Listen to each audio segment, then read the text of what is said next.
Hello students, welcome to Shiny Max. 7ஆம் வகுப்பு பருவம் 3 பயிற்சி 4.3ல் 6வது கொஸ்டின் பார்க்கலாம். சதுரங்கத்தில் குதிரையினை எல் வடிவத்தில் மட்டுமே நகர்த்த முடியும் அப்படின்னு கொடுத்துக்கிட்டு இங்கே கொஸ்டின் கொடுத்துருக்காங்க. குதிரையானது G8 நிலையிலிருந்து G5, இங்கே G5 வராது சரிங்களா, D5 தான் வரும். அப்போ தான் புக் பேக்கில் இருக்கக்கூடிய ஆன்சர் நம்மளுக்கு கரெக்டாக கிடைக்கும். D5 நிலையை அடைவதற்கான இடப்பெயர்வை எழுதுக அப்படின்னு கொடுத்துருக்காங்க. இப்போ பாருங்கள், நம்மளுக்கு இங்கே ஒரு செஸ் போர்ட் இருக்குது. இதில் ஃபஸ்ட்டு G8 என்ன இருக்குது பார்த்தீங்களா, G என்ன இருக்குது, அப்போ இதுக்கு நேராக 8 அங்கே இருக்குது என்ன இருக்குது. அப்போது இந்த லைனில் 8க்கு நேரானா இங்கே, இதில் இருந்து D5, அதாவது Dனா இது, அப்போ இந்த லைன் இங்கே 5 எங்கே இருக்குது என்ன இருக்குது. அப்போது இந்த லைனில் 5க்கு நேராக இங்கே வரும், இதில் இருக்குது, இதில் இருந்து இங்கே வரணும், அதுக்கான இடப்பெயர்வை எழுதணும். ஓகேங்களா. அதிகபட்சம் 2 இடப்பெயர்வுன்னு கொடுத்துருக்காங்க. ஃபஸ்ட்டு பாருங்கள், எல் ஷேப்பில் போனோம். அப்போ நீங்கள் இடது பக்கம் ஒரு ஸ்டெப் இந்த மாதிரி தாண்டினீங்கன்னா கீழே வந்து 2 ஸ்டெப் தாண்டணும். இல்லாட்டா இடது பக்கம் 2 கட்டை நகர்ந்தீங்கன்னா கீழே வந்து ஒரு கட்டை நகரணும். அப்போ தான் எல் ஷேப் வரும். ஓகே, இப்போ பாருங்கள், நான் வந்து இடது பக்கம் ஒரு கட்டை நகரியேன், அப்புறம் கீழே வந்து 2 கட்டை நகர போகிறேன். அப்போ இங்கே வந்துட்டேன். ஓகேங்களா.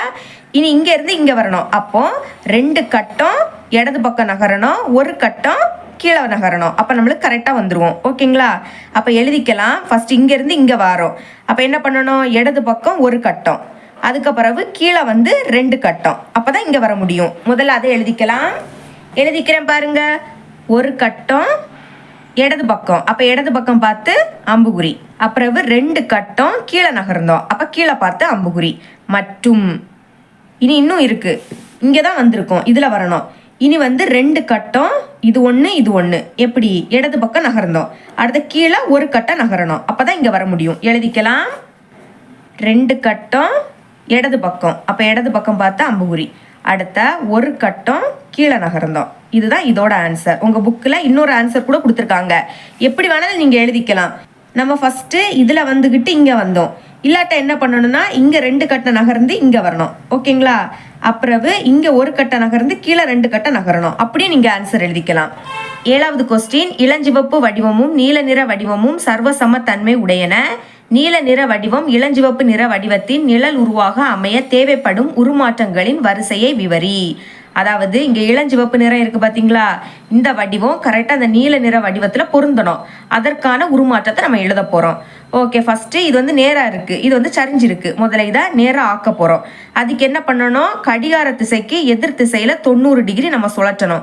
கடிகாரம் வந்து இப்படி சுழலும், அதோட எதிர் திசைனா இந்த மாதிரி சுழலும் சரிங்களா. அதாவது கடிகார திசைனா இப்படி சுழற்றணும், அதோட எதிர் திசைனா இந்த மாதிரி வரணும். அப்போ தான் இதை வந்து நம்ம நேராக நிமிக்க முடியும். ஓகேங்களா.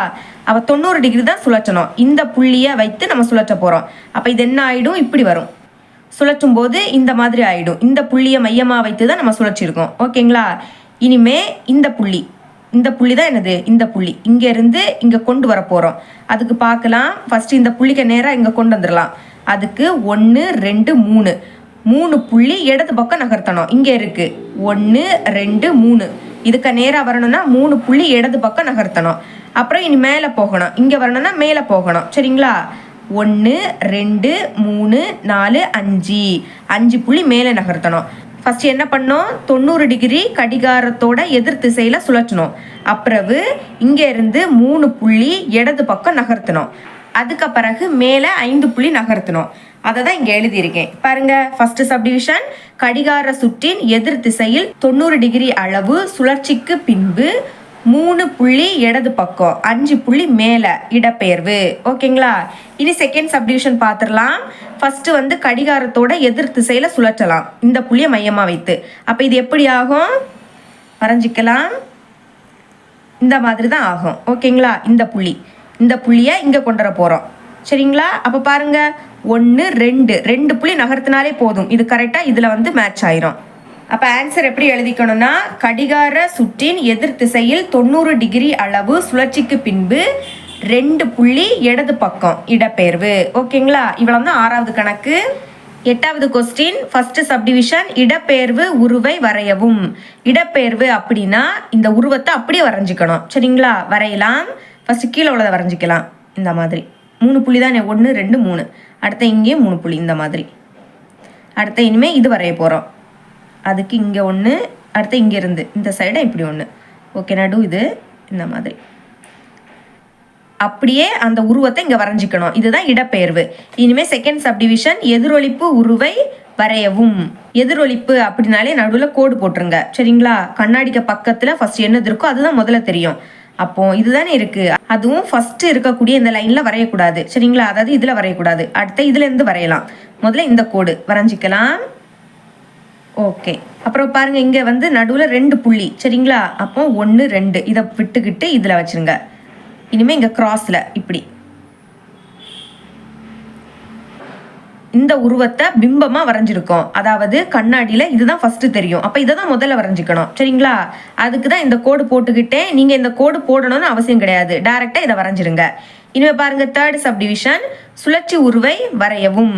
சுழற்சினா இதை வந்து 90 டிகிரி சுழற்ற போறோம். அப்ப என்ன ஆகும், இதுதான் கீழே வந்துடும், இது வந்து இங்க சைட்ல வரும். Okay, first எண்ணிக்கலாமா. 1 2 3 4 5 5 இதை வந்து கீழே வரைஞ்சிக்கணும். 1 2 3 4 5 இந்த மாதிரி. இனி இது வந்து இங்க வந்துடும். இது எவ்வளோன்னு பார்க்கலாம். 1 2 3 4 5 இதுவும் 5. அப்போ இங்க வரும் 1 2 3 4 5 இங்க வரும். இனி அடுத்த இந்த 2 புள்ளி சரிங்களா. 1 2 3 3 புள்ளி 1 2 3 இப்படி. அடுத்த இங்க கீழே அதுவும் 3 புள்ளி தான். 1 2 3. இனி கிராஸ்ல வரையணும். இது இப்படி. இதுதான் சுழற்சி உருவம் சரிங்களா.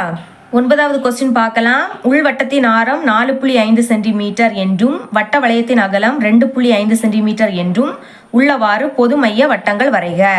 இப்போ நம்ம பொது மைய வட்டங்கள் வரையணும். அது வரையணும்னா உள்வட்டத்தின் ஆரமும் வெளிவட்டத்தின் ஆரத்தோட மதிப்பும் தெரியணும். நம்ம இந்த கொஸ்டின்ல உள்வட்டத்தின் ஆரம் கொடுத்துட்டாங்க, வெளிவட்டத்தின் ஆரம் நம்ம கண்டுபிடிக்கணும். அது கண்டுபிடிக்கக்கூடிய ஃபார்முலா W = R2 - R1. Wனா வட்ட வளையத்தின் அகலம், அதோட மதிப்பு கொடுத்துட்டாங்க 2.5. அப்போ Wயோட மதிப்பு 2.5 = R2 தான் கண்டுபிடிக்கணும். R2னா வெளிவட்டத்தின் ஆரம், அதுதானே கண்டுபிடிக்கணும். அப்போ அதை அப்படியே வச்சுக்கோங்க மைனஸ்.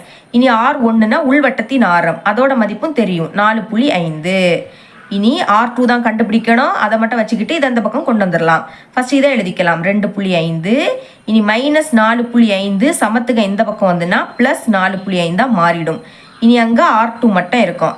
இதை ரெண்டையும் கூட்டலாம். 2.5 4.5 5 5 கூட்டினா 10. அப்போ 0 பாக்கி 1 புள்ளிக்கு நேரம் புள்ளி. 4 2 கூட்டினா 6 6 கூட 1 கூட்டினா 7. புள்ளிக்கு அடுத்த 0னா அந்த 0 வேண்டாம். அப்போ என்ன கிடைக்குது, 7ன்னு கிடைக்குது. நம்மளுக்கு தந்திருக்கக்கூடிய 2 மதிப்பும் சென்டிமீட்டரில் கொடுத்துருக்கனால நம்மளும் சென்டிமீட்டர்னு எழுதிக்கலாம். இப்போ நம்ம R2ஓட மதிப்பு கண்டுபிடிச்சிட்டோம். R2னா வெளிவட்டத்தின் ஆரம். இனி உதவிப்படம் வரையலாம். உதவிப்படம் வரைஞ்சிருக்கேன் பாருங்க. பொது மையம் வட்டம் வரையணும்னா பொதுவாக ஒரு மையம் வச்சுக்கணும். இந்த மையத்துக்கு O அப்படி நேம் கொடுங்க. இனிமே மையத்தில் காம்பஸோட முனையை வைத்து சின்னதாக ஒரு வட்டம், அடுத்த பெருசாக இன்னொரு வட்டம், இந்த மாதிரி வரைஞ்சிருங்க. உதவிப்படம் வரையணும்னா எந்த ஒரு அளவுமே தேவை கிடையாது, நீங்களாவே ஒரு அளவு எடுத்து வரைஞ்சாலே போதும். இப்போ மையத்தில் இருந்து உள்ளே இருக்கு பார்த்தீங்களா, உள்ளே இருக்கக்கூடிய வட்டத்தோட பரிதியை தொடுற அந்த கோடு தான் உள்வட்ட ஆரம். இது வந்து 4.5 சென்டிமீட்டர்னு கொடுத்துட்டாங்க. அதாவது OA இதோட மதிப்பு 4.5 சென்டிமீட்டர். இனிமே மையத்துல இருந்து வெளிவட்டத்தோட பரிதியை தொடுற அந்த கோடு வெளிவட்ட ஆரம். இதோட மதிப்பு நம்ம கண்டுபிடிச்சோம் 7 சென்டிமீட்டர். அதையும் எழுதிருங்க ஓகேங்களா. இப்போ உண்மைப்படம் வரையலாம். உண்மைப்படம் வரைகிறதுக்கு பொதுவான ஒரு மையம் வச்சுக்கணும். இங்க வச்சுக்கலாம். இந்த மையத்துக்கு O அப்படி நேம் கொடுத்துக்கலாம். இனிமே உள்வட்ட ஆரம் எவ்வளவு, 4.5 சென்டிமீட்டர். அதுக்கு ஸ்கேல் எடுத்துக்கோங்க. இப்போ காம்பஸோட முனையை கரெக்டாக 0ல் வைக்கணும், பென்சிலோட முனையை கரெக்டாக 4.5ல் வைக்கணும். இதில் வச்சு காமிக்கிறேன். காம்பஸோட முனை கரெக்டாக 0ல், பென்சிலோட முனை கரெக்டாக 4.5ல். 4.5 அப்படின்னா என்னன்னா 4க்கும் 5க்கும் இடையில 10 கோடு இருக்கும், அதில் 5வது கோடில் வைக்கணும். ஓகே, கரெக்டாக இருக்குது. இப்போ காம்பஸோட முனையை கரெக்டாக ஓவில் வைங்க. வச்சு ஒரு வட்டம் வரைஞ்சிருங்க.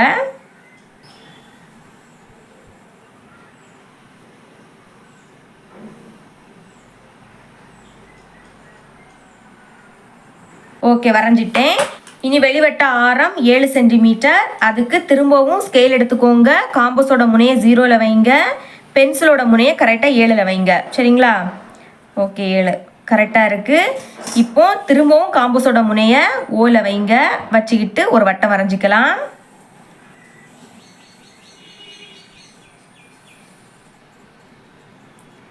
ஓகே, இந்த மாதிரி வரைஞ்சிக்கோங்க.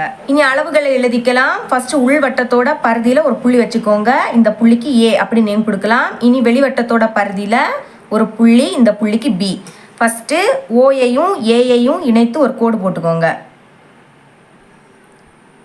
ஓகே, உள்வட்டத்தோட ஆரம் 4.5 சென்டிமீட்டர், அதை எழுதிக்கலாம். 4.5 சென்டிமீட்டர். இனி ஓவையும் பியையும் இணைக்கலாம். இதுதான் வெளிவட்ட ஆரம். இதோட அளவு 7 சென்டிமீட்டர், அதையும் எழுதிக்கலாம். 7 சென்டிமீட்டர். இப்போ தந்திருக்க அளவுகளை வச்சு பொதுமைய வட்டங்கள் வரைஞ்சிட்டோம். ஓகேங்களா? 10வது கொஸ்டின். வெளிவட்டத்தின் ஆரம் 5.3 சென்டிமீட்டர் என்றும் வட்ட வளையத்தின் அகலம் 1.8 சென்டிமீட்டர் என்றும் உள்ளவாறு பொதுமைய வட்டங்கள் வரைக. நம்ம இங்கேயும் பொதுமைய வட்டம் வரையணும். சரிங்களா? அது வரையணும்னா வெளிவட்டத்தோட ஆரமும் உள்வட்டத்தோட ஆரத்தோட மதிப்பும் தெரியணும். நம்மளுக்கு இங்கே வெளிவட்டத்தின் ஆரம் கொடுத்துருக்காங்க, உள்வட்டத்தின் ஆரம் நம்ம தான் கண்டுபிடிக்கணும். அது கண்டுபிடிக்கக்கூடிய ஃபார்முலா W = R2 - R1. Wனா வட்ட வளையத்தின் அகலம் எவ்வளோ கொடுத்துருக்காங்க? 1.8. Wட மதிப்பு 1.8 = R2னா வெளிவட்டத்தின் ஆரம். நம்மளுக்கு கொஸ்டினில் வெளிவட்டத்தின் ஆரம் கொடுத்துருக்காங்க 5.3 சென்டிமீட்டர். அப்போ R2வோட மதிப்பு 5.3 சென்டிமீட்டர். நடுவில் மைனஸ். R1னா உள்வட்டத்தின் ஆரம், அதை தான் கண்டுபிடிக்கணும். அதை அப்படியே வச்சுக்கலாம். இப்போ -R1 இந்த பக்கம் கொண்டு வந்துடலாம். மைனஸ் இங்கே வந்துன்னா ப்ளஸ் ஆகிடும். சரிங்களா? அப்போ -R1 இங்கே வந்துன்னா +R1. இப்போ இங்கே 5.3 இருக்குது. இனி +1.8 அந்த பக்கம் போச்சுன்னா -1.8 மாறும். இப்போ கழிக்கலாமா? 5.3 1.8. கடன் வாங்கணும். கடன் வாங்கும்போது இது 13 ஆகிடும், இது 4 ஆகிடும். 13லேருந்து 8 கழிச்சா 5, புள்ளிக்கு நேரம் புள்ளி. 4லேருந்து 1 கழிச்சா 3. அப்போ கழிச்சா என்ன கிடைக்குது? 3.5. அப்போ R1ஓட மதிப்பு கண்டுபிடிச்சிட்டோம், 3.5. எல்லா மதிப்பும் சென்டிமீட்டரில் கொடுத்துருக்கனால இதையும் நம்ம சென்டிமீட்டரில் எழுதிக்கணும். ஓகே, இப்போ உள்வட்டத்தோட ஆரம் கண்டுபிடிச்சிட்டோம். இனி உதவிப்படம் வரையலாம். உதவிப்படம் வரைஞ்சிருக்கேன் பாருங்க. பொது மையம் வட்டம் வரையணும்னா பொதுவாக ஒரு மையம் வச்சுக்கணும். இந்த மையத்துக்கு ஓ அப்படி நேம் கொடுங்க. இனி சின்ன வட்டத்தோட பரிதியில் ஒரு புள்ளி வைங்க. இந்த புள்ளிக்கு ஏ. பெரிய வட்டத்தோட பரிதிலையும் ஒரு புள்ளி, இந்த புள்ளிக்கு பி. இப்போ சின்ன வட்டம் இருக்குது பார்த்தீங்களா? இது உள்ளே இருக்கனால உள்வட்டம். அப்போ இதோட ஆரம் எழுதிக்கணும்னா ஓவையும் ஏயையும் இணைச்சிருங்க. இதோட ஆரம் 3.5 சென்டிமீட்டர்னு கண்டுபிடிச்சோம். ஓகேங்களா? அடுத்த ஓவையும் பியையும் இணைங்க. அதாவது வெளிவட்டம். வெளியே இருக்கிறதுனால இது வெளிவட்டம். ஓயிலிருந்து பி இதை இணைங்க. இது வந்து வெளிவட்டத்தின் ஆரம். அது கொஸ்டினில் கொடுத்துட்டாங்க 5.3 சென்டிமீட்டர். அதே அப்படியே எடுத்து எழுதிருங்க. இப்போ உண்மைப்படம் வரையலாம். உண்மைப்படம் வரையணும்னா பொதுவான ஒரு மையம் இங்கே வச்சுக்கலாம். இந்த மையத்துக்கு ஓ அப்படி நேம் கொடுத்துருங்க. இப்போ உள்வட்டத்தின் ஆரம் எவ்வளவு? 3.5 சென்டிமீட்டர். அதுக்கு ஸ்கேல் எடுத்துக்கோங்க. காம்பஸோட முனையை கரெக்டாக 0ல் வைங்க. பென்சிலோட முனையை கரெக்டாக 3.5ல் வைங்க. அதாவது 3க்கும் 4க்கும் இடையில 10 கோடு இருக்கும். அதில் 5வது கோடில் வைக்கணும். சரிங்களா? அதுதான் 3.5. ஓகே, கரெக்டாக இருக்குது. இப்போ காம்பஸோட முனையை இந்த ஓ புள்ளியில் வைங்க. வச்சு ஒரு வட்டம் வரைஞ்சிக்கலாம்.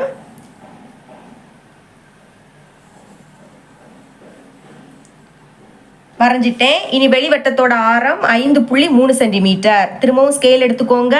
காம்பஸோட முனையை 0ல் வைங்க. பென்சிலோட முனையை கரெக்டாக 5.3ல் வைங்க. அதாவது 5க்கும் 6க்கும் இடையில 10 கோடு, அதில் 3வது கோடில் வைக்கணும். அப்போ தான் 5.3. ஓகே, கரெக்டாக இருக்குது. இப்போ திரும்பவும் காம்பஸோட முனையை ஓ புள்ளியில் வைங்க. வச்சு ஒரு வட்டம் வரைஞ்சிடலாம்.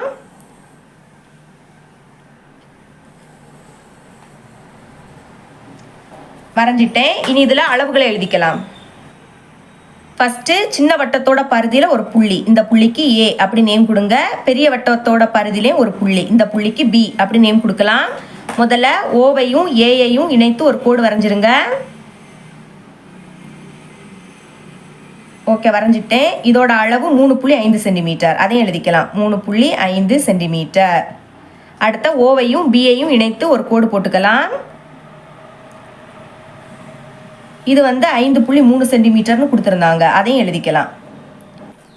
இப்போ தந்திருக்க அளவை வச்சு பொதுமைய வட்டங்கள் வரைஞ்சிட்டோம். இதுதான் இந்த பயிற்சியில் கடைசி கணக்கு. என்னோட டீச்சிங் உங்களுக்கு பிடிச்சிருந்ததுன்னா மறக்காம நம்ம சேனலை சப்ஸ்கிரைப் பண்ணி பக்கத்தில் உள்ள பெல் ஐக்கனை கிளிக் பண்ணுங்க. அப்போ தான் நம்ம அப்லோட் பண்ணுற வீடியோட நோட்டிஃபிகேஷன் உங்களுக்கு உடனே வரும். தேங்க்ஸ் ஃபார் வாட்சிங்.